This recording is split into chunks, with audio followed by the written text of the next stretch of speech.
بسم اللہ الرحمن الرحیم اینڈ السلام علیکم ویورز، اس سے پچھلی ویڈیو میں آپ نے جانا تھا کہ کتنی خوبصورتی سے حضرت علی رضی اللہ عنہ نے رسول اللہ صلی اللہ علیہ وآلہ وسلم سے خاتون جنت حضرت فاطمہ رضی اللہ عنہ کا ہاتھ مانگا، اور یہ نکاح کتنا بے مثال اور خوبصورت نکاح تھا جسے اللہ تعالیٰ نے بیت المحمود میں پہلے ہی کرا دیا تھا۔ اور اس ویڈیو میں آپ جانیں گے کہ حضرت فاطمہ رضی اللہ عنہ کی رخصتی کتنی خوبصورتی سے اور بے مثال طریقے سے قرار طے پائی تھی۔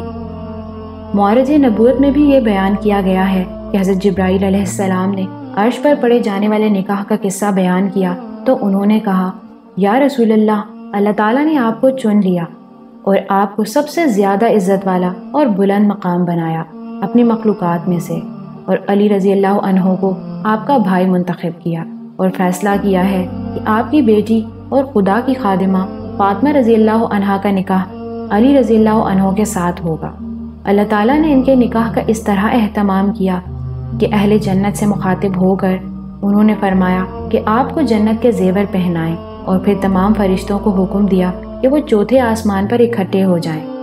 اس کے بعد اس نے چوتھے آسمان کو نور سے بھر دیا، اور پھر حضرت آدم علیہ السلام کو نکاح کی تقریب شروع کرنے کے لیے خطبہ پڑھنے کے لیے مقرر کیا۔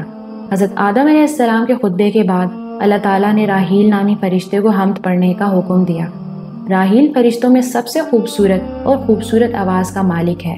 حمد کی تلاوت کے بعد اللہ تعالیٰ نے مجھے جبرائیل علیہ السلام کو خبر دی کہ اس نے حضرت فاطمہ رضی اللہ عنہ کا نکاح اپنے برگزیدہ بندے امام علی رضی اللہ عنہ کے ساتھ کیا ہے، اور میں اس خبر کو فرشتوں میں پہنچا دوں۔ میں نے اس کے مطابق عمل کیا اور تمام فرشتوں کو اس واقعہ کی گواہی دی۔ پھر اللہ تعالیٰ نے مجھے حکم دیا کہ جنت کے اس ریشمی کپڑے میں یہ سارا واقعہ لکھ کر آپ صلی اللہ علیہ وآلہ وسلم کو پیش کروں۔ اس واقعہ کا تذکرہ کرنے کے بعد رسول اللہ صلی اللہ علیہ وآلہ وسلم نے فرمایا، اے ابو الحسن، اللہ کا حکم ہوا ہے اور میں تمہیں مسجد میں آنے کی دعوت دیتا ہوں تاکہ یہ عقد زمین پر بھی رسمی ہو گواہوں کے درمیان۔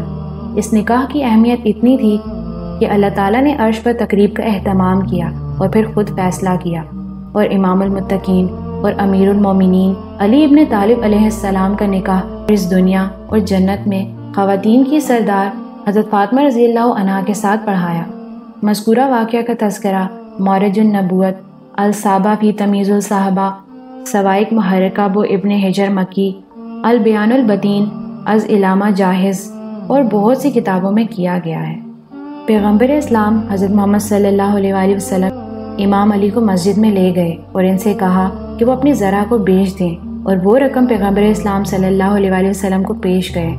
بعض روایات کے مطابق یہ زرع 400 درہم میں فروخت کی گئی، اور اسے نبی کریم صلی اللہ علیہ وآلہ وسلم کے سامنے پیش کیا گیا تھا، جنہیں انہوں نے حضرت سلیمان فارسی رضی اللہ عنہ اور حضرت بلال رضی اللہ عنہ کو دیا، اور ان سے کچھ استعمال کی چیزیں خریدنے کو کہا۔ وہ بازار گئے اور حضرت فاطمہ رضی اللہ عنہ کے لیے جہیز کی چیزیں خریدی۔ جب جہیز کی چیزیں موصول ہوئیں تو رسول اللہ صلی اللہ علیہ وآلہ وسلم حضرت فاطمہ رضی اللہ عنہ کے پاس تشریف لے گئے اور فرمایا، آپ کا نکاح عرش پہ اللہ تعالیٰ نے میرے ہمزاد علی علیہ السلام کے ساتھ پڑھا ہے، اور اس نے مجھے حکم دیا ہے کہ میں آپ کا نکاح پڑھوں۔ میں نے اپنے ساتھیوں کو ایسا کرنے کے لیے جمع کیا ہے، اور اب اس نکاح کے لیے آپ سے معاہدہ اور اجازت طلب کرتا ہوں۔ یہ سن کر حضرت فاطمہ زہرا نے شرم سے اپنا سر جھکا لیا، جس سے ان کی رضامندی ظاہر ہوئی۔ رسول اللہ صلی اللہ علیہ وآلہ وسلم اپنے حجرے سے باہر تشریف لائے اور حضرت بلال رضی اللہ عنہ کو حکم دیا کہ تمام انصار و مہاجرین کو جمع کریں۔ جب صحابی جمع ہو گئے تو رسول اللہ صلی اللہ علیہ وآلہ وسلم نے اللہ کی حمد پڑھی اور اپنے ساتھیوں سے بیان کیا کہ جبریل علیہ السلام نے انہیں خبر دی تھی کہ اللہ تعالیٰ نے حضرت علی علیہ السلام کا نکاح اپنی بیٹی کے ساتھ کیا۔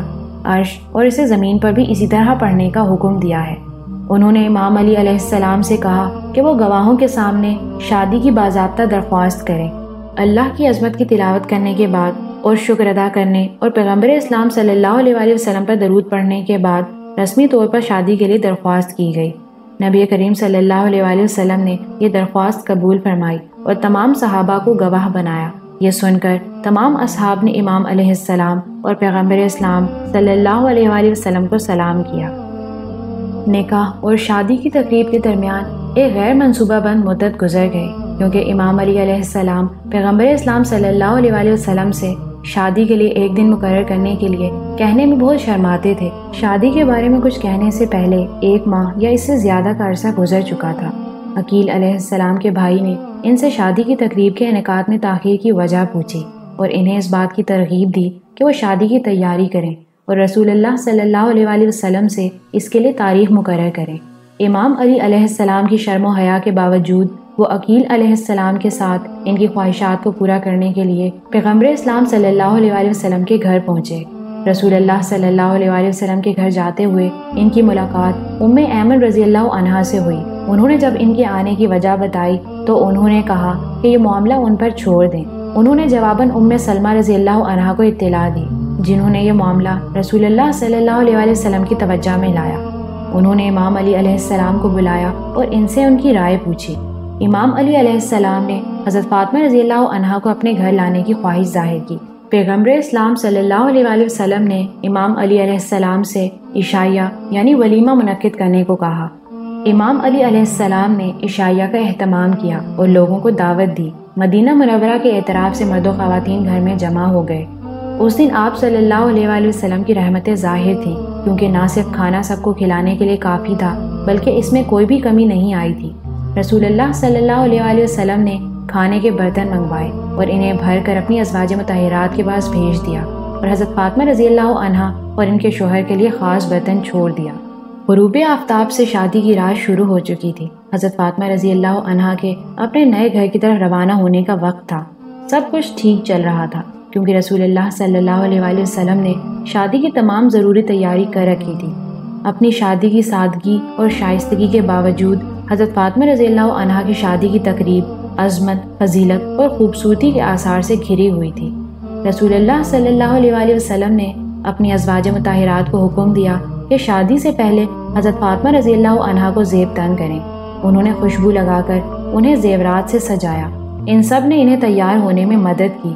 بعض نے ان کے بالوں میں کنگھی کی اور بعض نے انہیں جنت سے جبرائیل علیہ السلام کے لائے ہوئے لباس میں زیب تن کیا۔ ذوالحج 12ویں مہینے میں فاطمہ زہرا رضی اللہ عنہا کو اپنے آبائی گھر کو الوداع کرنا پڑا تاکہ وہ اپنے شوہر کے گھر جا سکیں۔ ان کے والد نے ان کی اونٹنی پر سوار ہونے میں مدد کی۔ مدینہ اللہ اکبر کے نعروں سے گونج اٹھا۔ سلیمان فارسی رضی اللہ عنہ نے اونٹنی کی لگام پکڑی اور قرآن کی تلاوت کرتے ہوئے اس کے آگے چل دیے۔ اونٹنی کے ایک طرف رسول اللہ صلی اللہ علیہ وآلہ وسلم چل رہے تھے اور دوسری طرف شیر خدا حمزہ رضی اللہ تعالی عنہ۔ بنو ہاشم کے تمام جوان گھڑ سوار دلہن کے محافظوں کے طور پر چمکتی ہوئی تلواریں بلند کیے ہوئے تھے۔ ان کے پیچھے مہاجر اور انصار عورتیں تھیں اور ان کے پیچھے مہاجرین اور انصار خود تھے۔ وہ القرآن المجید سے خدا کی شان میں تسبیح پڑھ رہے تھے۔ اللہ اکبر کی گرجدار آوازوں سے وقفے وقفے سے تسبیح کی تلاوت ہوتی رہی۔ اس آسمانی گھڑ سوار نے مدینہ کی عظیم مسجد کا ایک چکر لگایا اور پھر اپنی منزل یعنی دلہا کے گھر علی ابن ابی طالب پر رک گیا۔ محمد مصطفیٰ صلی اللہ علیہ وآلہ وسلم نے اونٹنی سے اترنے میں اپنی بیٹی کی مدد کی۔ انہوں نے ان کا ہاتھ پکڑ کر علامتی طور پر ان کے شوہر کے ہاتھ میں رکھا اور پھر گھر کی دہلیز پر کھڑے ہو کر یہ دعا کہی: اے اللہ، میں تیرے عاجز بندوں فاطمہ اور علی کو تیری حفاظت میں سونپتا ہوں۔ تو ان کا محافظ بن جا، انہیں برکت دے، ان سے راضی ہو جا اور ان پر اپنا بے پناہ فضل، رحمت اور اپنا بہترین انعام عطا فرما اور ان کی شادی کو ثمر آور بنا اور ان دونوں کو اپنی محبت اور اپنی خدمت میں ثابت قدم رکھ۔ یہ محمد مصطفیٰ صلی اللہ علیہ وآلہ وسلم کی زندگی کا واقعی خوشی کا دن تھا۔ حضرت علی بن ابی طالب رضی اللہ تعالیٰ عنہ کے ساتھ رخصت کیا۔ جب حضرت فاطمہ اپنے شوہر حضرت علی رضی اللہ تعالیٰ عنہ کے گھر میں داخل ہوئیں تو دیکھا کہ حضرت علی رضی اللہ تعالیٰ عنہ کے پاس تو ایک تکیہ، گھڑا اور کوزے کے سوا کچھ بھی نہیں ہے اور زمین پر پتھر کا فرش بچھا ہوا ہے۔ آن حضرت صلی اللہ علیہ وآلہ وسلم نے حضرت علی رضی اللہ تعالیٰ عنہ کو پیغام بھیجا کہ جب تک میں نہ آ جاؤں اپنی بیوی کے پاس نہ جانا۔ تھوڑی ہی دیر کے بعد حضور اقدس صلی اللہ علیہ وآلہ وسلم رونق افروز ہوئے۔ آپ صلی اللہ علیہ وآلہ وسلم نے پانی لانے کا حکم دیا۔ پانی لایا گیا تو آپ صلی اللہ علیہ وآلہ وسلم نے اس میں کوئی دعا اور ذکر وغیرہ پڑھا۔ جو کچھ پڑھنا اللہ کو منظور تھا۔ پھر حضرت علی رضی اللہ تعالیٰ عنہ کے چہرے پر چھڑک دیا۔ پھر فاطمہ الزہرا رضی اللہ عنہا کو بلایا تو وہ حیا شرم کے مارے اپنے کپڑوں میں لپٹی ہوئی حاضر خدمت ہوئیں۔ آپ صلی اللہ علیہ وآلہ وسلم نے ان پر بھی وہ پانی چھڑکا۔ اس کے بعد نبی کریم صلی اللہ علیہ وآلہ وسلم نے حضرت فاطمہ رضی اللہ تعالی عنہا سے فرمایا، یاد رکھو میں نے تمہارا نکاح ایسے شخص سے کیا ہے جو مجھے اپنے خاندان میں سب سے زیادہ محبوب ہے۔ پھر حضور اقدس صلی اللہ علیہ وآلہ وسلم حضرت علی رضی اللہ تعالی عنہ کو یہ فرماتے ہوئے واپس تشریف لے گئے کہ اپنی اہلیہ کو لو، اور ان دونوں کے لیے دعائیں کرتے رہے یہاں تک کہ حجرہ سے باہر آ گئے۔ کچھ دنوں کے بعد رسول خدا صلی اللہ علیہ وآلہ وسلم نے اپنی بیٹی کو بلایا اور ان سے پوچھا کہ تم نے اپنے شوہر کو کیسا پایا؟ تو انہوں نے کہا کہ انہیں خدا کی عبادت اور اطاعت کرنے میں بہترین ساتھی پایا۔ بعد میں نبی کریم صلی اللہ علیہ وآلہ وسلم نے حضرت علی سے پوچھا کہ انہیں اپنی بیوی کیسی ملی؟ تو انہوں نے کہا کہ انہیں خالق کی خدمت کرنے میں بہترین ساتھی ملی۔ ان دونوں نے اپنی زندگی کا سفر ایک ساتھ بہت خوبصورت طریقے سے گزارا، اور ان کی جوڑی ایک مثالی جوڑی تھی، اور ان دونوں نے ایک دوسرے کے ساتھ بہت ہی خوبصورتی سے زندگی کا سفر طے کیا۔ ویورز، اگر آپ کو آج کی ویڈیو پسند آئی ہو تو ویڈیو کو لائک اور شیئر کرنے کے ساتھ ساتھ چینل کو سبسکرائب کرنا مت بھولیے گا، تاکہ اس طرح کی آنے والی تمام ویڈیوز آپ تک بر وقت پہنچ سکیں۔ جزاک اللہ۔